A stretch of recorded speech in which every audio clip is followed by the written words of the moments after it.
DD किसान, बदलते भारत की शान।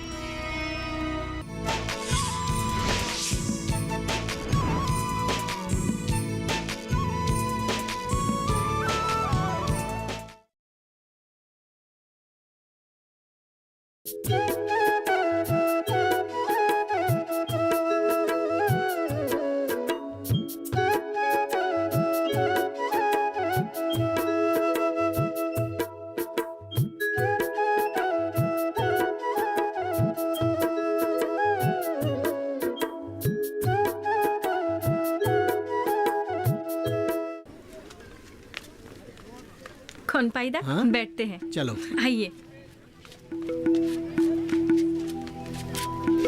संभाल के।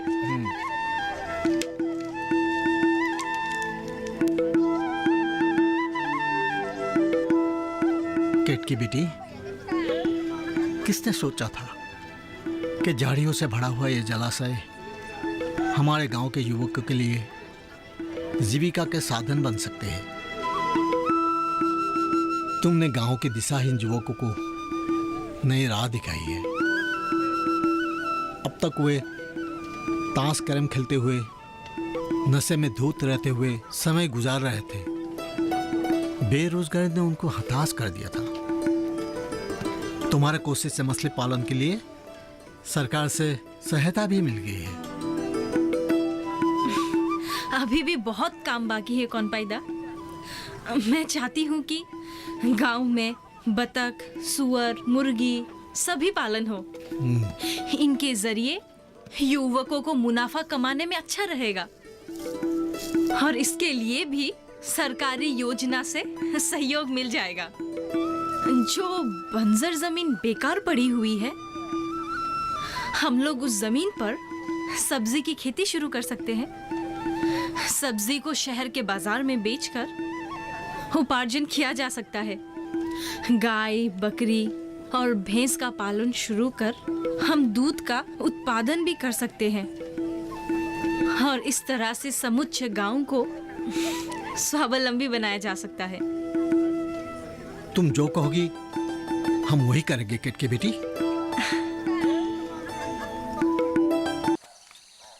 दीदी, आपने इस गांव की तस्वीर बदल कर रख दी है। आप किसी देवी से कम नहीं है। मैंने कुछ नहीं किया है ज्योतिर्मयी। अच्छी हो ना बेटी। जी। काम ठीक से चल रहा है ना? ठीक हाँ। है, चलती हूँ। मैंने तो लोगों को सही रास्ता दिखाने का काम किया है। सोच बदलने से ही दुनिया बदलती है। लेकिन दीदी, लोगों को आपकी लोकप्रियता हजम नहीं हो रही है। जो पिछड़ेपन का फायदा उठाते हैं, जो नेताओं के चमचे हैं, वो लोग ये सब अच्छा नहीं पा रहे हैं। मुझे इसका अनुभव है ज्योतिर्मयी। जब हम कोई अच्छा काम करते हैं तो कुछ लोगों को बुरा लगता है, लेकिन हम अपना काम नहीं बंद करेंगे। हाँ दीदी।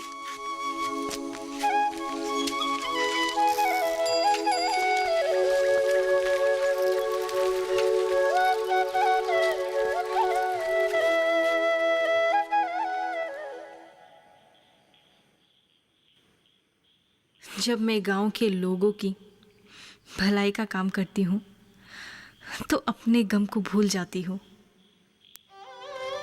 लेकिन जो लोग मुझे इज्जत की नज़रों से देखते हैं, वही लोग ये सोचकर मेरी तरफ हमदर्दी के साथ देखते हैं। वे मेरी पहचान को मेरे पति की पहचान के साथ जोड़कर देखते हैं तो उन्हें अचरज होता है। वह मुझ पर तरस खाने लगते हैं। मुझे लोगों की हमदर्दी नहीं चाहिए।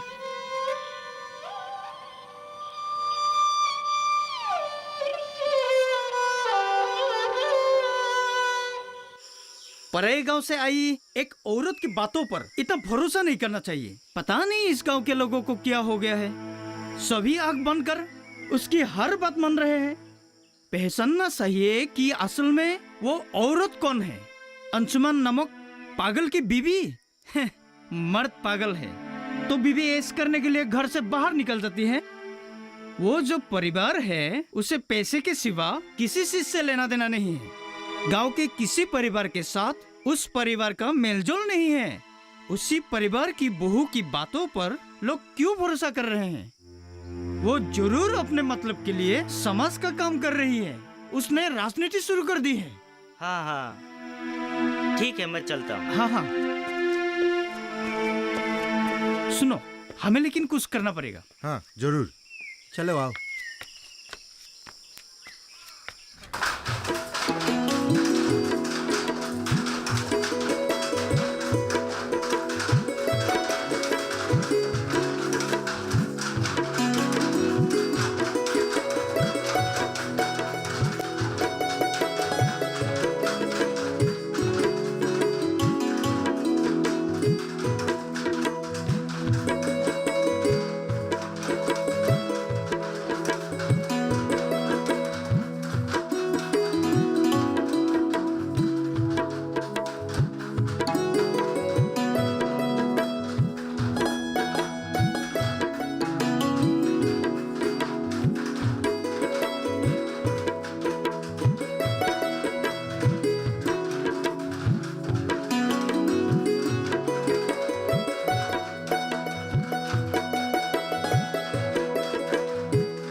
कार्यक्रम के पहले कॉलर जुड़ गए हैं कसम। इस बीच हमारे पास कुछ ईमेल्स भी आए हैं। सवाल पूछिए अपना।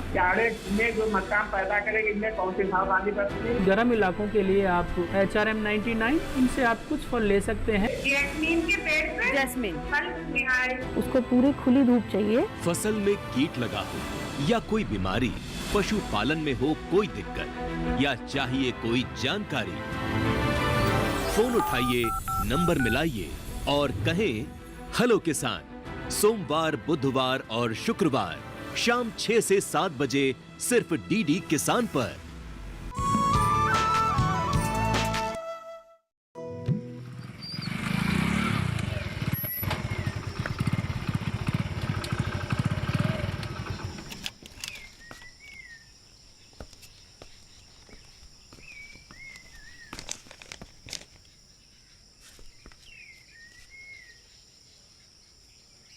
आजकल गांव में कोई हमें पूछता ही नहीं। सबकी जुबान पर बस एक ही नाम है, केतकी केतकी। जो लोग पहले हमारे इशारों पर उठते बैठते थे, आज उन पर केतकी का जादू चल रहा है। यह अच्छी बात नहीं है।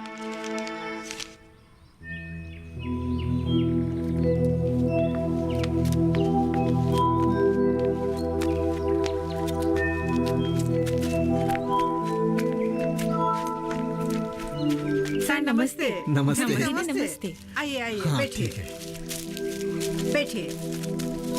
अच्छा ठीक है।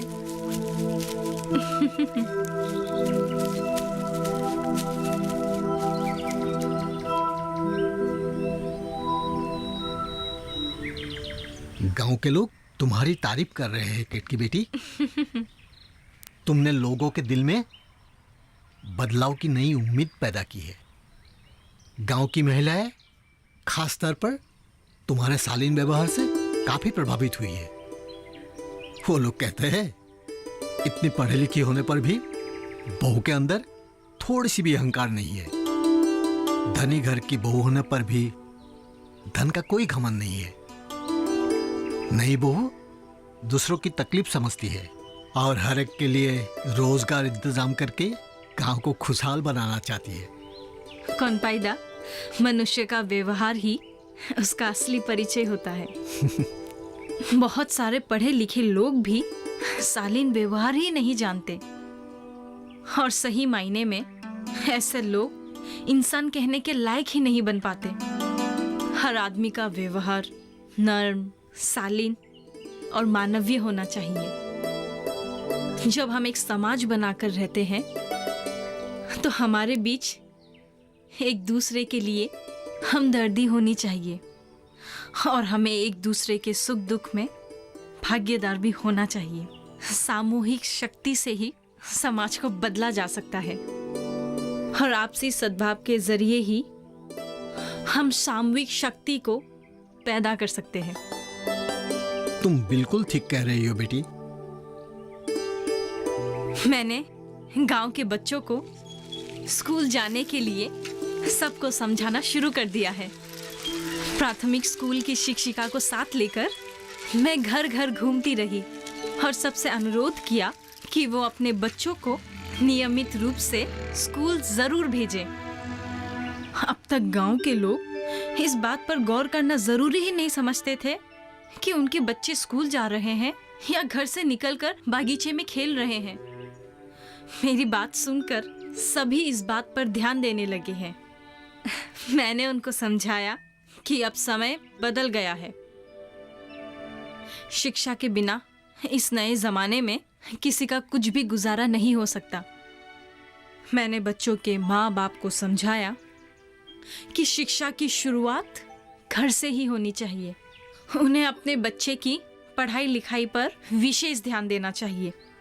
जन्म लेने से पहले ही माँ की गर्भ में रहते समय ही बच्चा काफी बातें सीखता है। अभिमन्यु ने माँ की गर्भ में रहते समय ही अपने पिता अर्जुन के मुंह से चक्रव्यूह में जाने का कौशल सीख लिया था, लेकिन अभिमन्यु की माँ को नींद आ गई और अभिमन्यु चक्रव्यूह से बाहर निकलने का कौशल सुन नहीं पाया, और महाभारत की लड़ाई में इसी के कारण मारा गया। आज के बच्चे ही कल देश के नागरिक बनेंगे, इसीलिए हमें शुरुआत से ही बच्चे को पढ़ा लिखा कर अपनी जिंदगी की चुनौतियों का सामना करने के लिए तैयार करना पड़ेगा। आज का युग प्रतियोगिता का युग है, और इस शिक्षा की शक्ति से ही हम इस युग में आगे बढ़ पाना मुमकिन है। मेरी ऐसी बातें सुनकर एक महिला ने मुझसे कहा, तुम बहुत प्यारी बातें करती हो बहू। तुम्हारी बातें सुनकर मैं आज से अपनी गलतियों को सुधारने का वचन देती हूँ। आज के बाद तुम्हारे दिखाए हुए रास्ते पर ही चलूंगी। इसमें कोई शक नहीं। जो स्कूल अब तक खाली रहता था, एक दो बच्चे ही दिखाई देते थे, उसमें गांव के सारे बच्चे पढ़ने के लिए जाने लगे हैं। बदलाव की शुरुआत हो चुकी है। मुझे पूरा यकीन है तुम जिस रास्ते पर कदम बढ़ा रही हो, तुम्हें कामयाबी जरूर मिलेगी।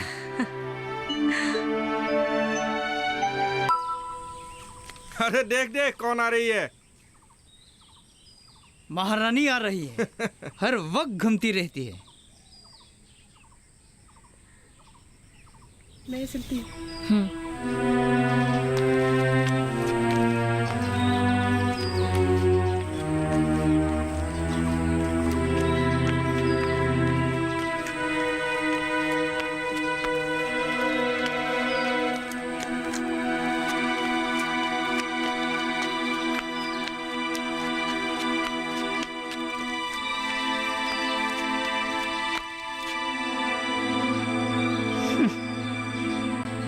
मुझे तुमसे कुछ बात करनी है चंदन। कैसी बात करनी है? पूरे गांव में तुम लोगों को मेरे बारे में जो कुछ कहते हो मैं सब जानती हूँ। तुम कहते हो कि पराई गांव से आई केतकी जरूर अपने स्वार्थ के लिए ही सब कुछ कर रही है। तुम कहते हो कि जिसका पति आधा पागल है, उसकी पत्नी जवान लड़कों के संगत हासिल करने के लिए समूह से गांव में घूमती फिरती है, सरकारी दफ्तरों में जाती है।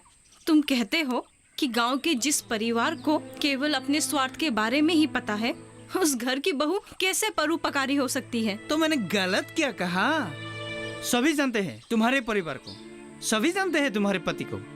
तुम जो कुछ भी कर रही हो जरूर किसी स्वार्थ को ध्यान में रख कर ही कर रही हो। आज के जमाने में कौन दूसरे के लिए इतनी मेहनत करता है? मैं जानती हूँ तुम्हें मेरे काम से इतनी तकलीफ क्यों हो रही है। इतने सालों से गांव के लोगों को तुम अपने साथियों के साथ मिलकर गुमराह करते रहे हो। सरकारी योजनाओं से मिलने वाले धन को खुद हड़प रहे हो और गांव वासियों के साथ छल कर रहे हो। अब मैंने आकर सरकारी योजनाओं का वास्तविक लाभ लोगों को दिलाया है। गांव के स्त्री पुरुष स्वावलंबी होने लगे हैं तो तुम्हें तकलीफ होने लगी है। मुझे ये सब करते हुए चुनाव नहीं लड़ना। मैं अपनी शिक्षा का सदुपयोग कर रही हूँ। मैं तुमसे भी अनुरोध कर रही हूँ, तुम भी हमारे साथ आ जाओ और इस गांव को एक आदर्श गांव बनाने में योगदान करो।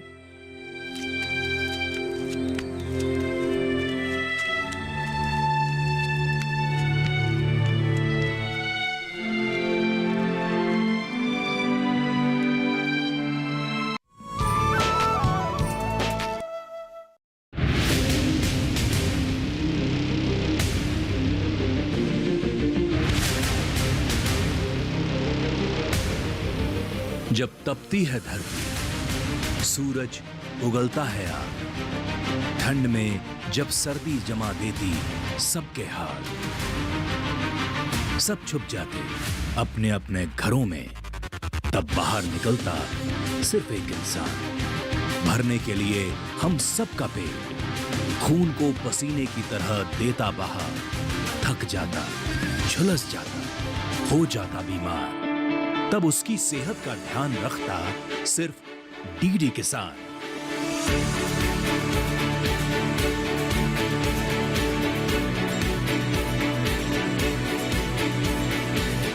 देखिए स्वस्थ किसान शनिवार शाम 6 बजे लाइव सिर्फ दूरदर्शन किसान चैनल पर।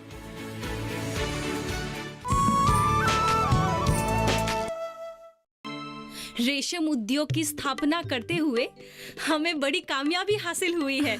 इस काम को सफल बनाने में हमें सरकारी विभागों से पूरा सहयोग मिल रहा है। इस उद्योग से हमारे गांव में खुशहाली आ रही है और हमारे गांव की पहचान भी बन रही है। और अंतर्राष्ट्रीय बाजार में ये आसाम के सुनहरे धागे की मांग बढ़ती ही जा रही है। हाँ। ये सुनहरी धागे एक दिन आप लोग का किस्मत बदल के रख देंगे। अंशुमन को अच्छा नहीं लगता है तुम जो इस तरह दिन भर गांव की भलाई करती रहती हो। सीधे सीधे कहिए ना, आपको बुरा लगता है। आपकी बेटे को इतनी बुद्धि तो है नहीं कि वो सही गलत की पहचान करेगा। उसके दिमाग में ये सब बातें आप ठूसती हो। इतना भी भूला नहीं है मेरा बेटा। औरत की जगह घर के अंदर है, बाहर नहीं। मैं ऐसी पुरानी बातों पर यकीन नहीं करती। मैं जानती हूँ कि मैं सही राह पे चल रही हूँ।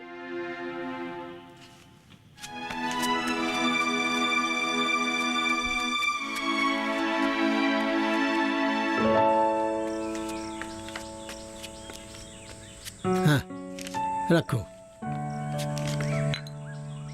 दिल्ली के इस अखबार में तुम्हारे बारे में लिखा गया है किटकी। बैठो, मैं पढ़कर सुनाता हूँ। एक महिला किसी गांव को बदल कर रख दे, ये आसान बात नहीं है।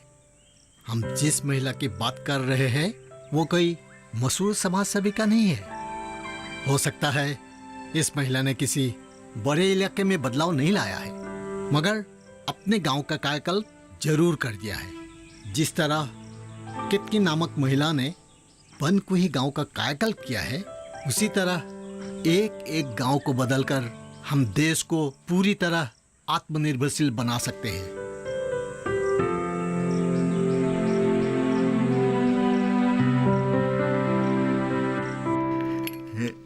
पहले खाना खा लीजिए। नहीं, मुझे नहीं खाना।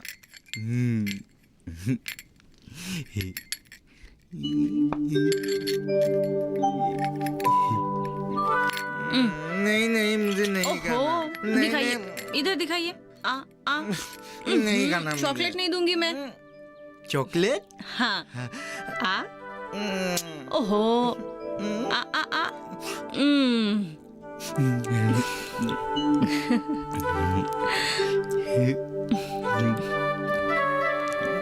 पानी?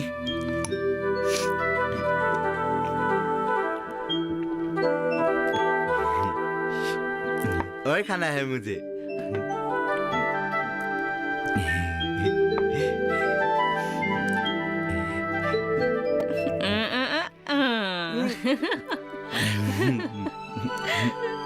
तुम बहुत अच्छी हो।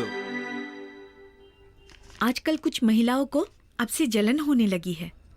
अरे ये तो स्वाभाविक है ज्योतिर्मयी। वे आपस में चर्चा करती है कि शादी के इतने साल हो गए मगर अभी तक संतान पैदा नहीं हुई। हर मामले में जो सफल है उसका मां नहीं बन पाना कितनी दुख की बात है। वो लोग ऐसा भी बोलते हैं कि एक बुद्धू के पत्नी होने के नाते मां बनने की उम्मीद रखना बेकार होगा। ऐसा कहती है? कहने दो। लोगों की ऐसी बातों पर ध्यान दूंगी तो मैं अपना काम नहीं कर पाऊंगी।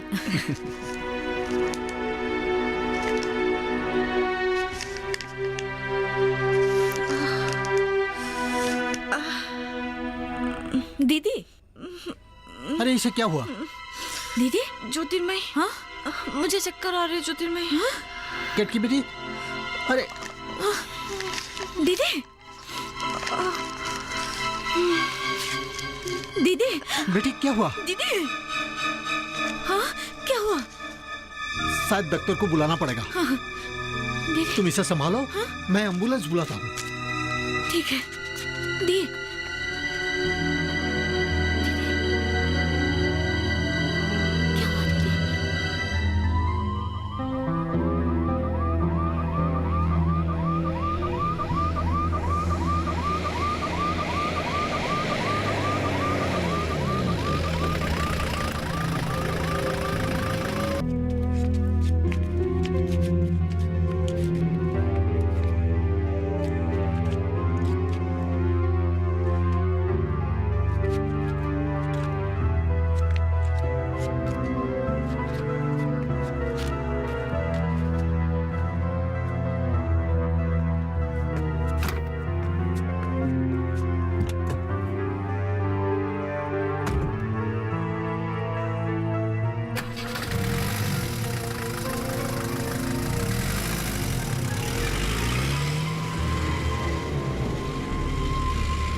चिंता की कोई बात नहीं है। डॉक्टर ने कहा है वो माँ बनने वाली है।